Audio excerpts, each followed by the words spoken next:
చరిత్రలో ఎన్నడూ లేని విధంగా సంక్షేమం అందిస్తున్నామని ప్రభుత్వం పేర్కొంది. సంపద సృష్టించి పేదలకు అందించే ప్రభుత్వం తమదేనని ముఖ్యమంత్రి స్పష్టం చేశారు. ప్రతి వర్గానికి న్యాయం చేసే విధంగా సంక్షేమ పథకాలు కొనసాగుతున్నాయని, అభివృద్ధి మరియు సంక్షేమాన్ని సమతుల్యం చేస్తూ ప్రజల జీవన ప్రమాణాలు మెరుగుపరుస్తామని తెలిపారు. నేను కూడా చాలా బిజీగా ఉన్నా. పార్టీ అధ్యక్షుడిగా సీఎంగా ఉంటున్నాను. అయినా కూడా నా వంతు కర్తవ్యంగా నేను కూడా ఒక మార్గదర్శిగా ఉండాలని 250 కుటుంబాలను నేను కూడా దత్తత తీసుకుని నేను కూడా వ్యక్తిగతంగా మానిటర్ చేస్తున్నానని చెప్పి కూడా నేను మీకు తెలియజేస్తున్నా. ఇందులో కష్ట నష్టాలు నాకు కూడా తెలియాలి. నేను కూడా కొంత సమయం స్పెండ్ చేయాలి. నేను కూడా కొంత సమయం స్పెండ్ చేసి నాకు కూడా అందులో కష్ట నష్టాలన్నీ తెలిస్తే దాని మీద ఏం చేయాలనో ఈ కార్యక్రమాన్ని ముందు తీసుకుపోవడానికి అవకాశం వస్తుంది. మళ్లీ మిమ్మల్ని అందరినీ కోరుతున్నా, ఒక చరిత్రకు శ్రీకారం చుట్టాం. రాబోయే రోజుల్లో ప్రభుత్వ విధానాలు ఏ పాలసీ తీసుకున్నా ఒకటే గుర్తుపెట్టుకోండి, పేదవాళ్లకు అనుకూలమైన నిర్ణయాలే ఉంటాయి. అదే సమయంలో సంపద సృష్టించాలి. సంపద సృష్టించాలంటే ఆదాయం పెరగాలి.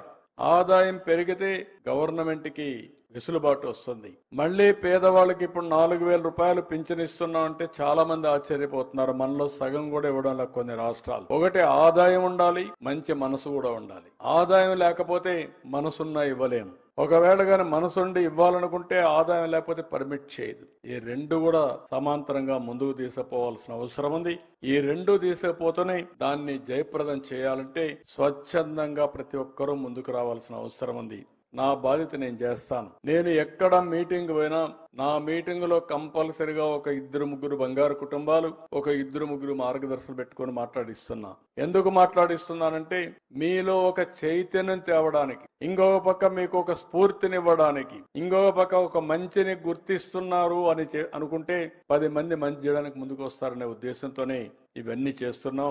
దయచేసి మార్గదర్శకులు అందరినీ కోరుతున్నా, ఇది ఇంపాసిబుల్ జాబ్ కాదు. ఇది ఏమాత్రం మీకు మనసున్నా ఇది ఆచరణ సాధ్యమేనని చెప్పి మీకు తెలియజేసుకుంటూ రాష్ట్రంలో ఉండే పేదవాళ్ళందరికీ విజ్ఞప్తి చేస్తున్నా, ఈ పేదరికం అనేది శాపం కాదు. కొన్ని కారణాల వల్ల మనం అక్కడ ఉన్నాం. కొంచెం మనలో కూడా మార్పుగానే వస్తే, ఆలోచన విధానంలో కొంచెం డిఫరెంట్ గా ఆలోచిస్తే దీన్ని అధిగమించడం కష్టం కాదని చెప్పి నేను మీకు తెలియజేసుకుంటూ నా వంతు ప్రయత్నం నేను చేస్తానే ఉంటా, నిరంతరం చేస్తా. పేదరికం లేని సమాజం అని కొంతమంది అనుకుంటున్నారు. పేదరికానికి నిర్వచనం ఏంటని? నిర్వచనం లేదు.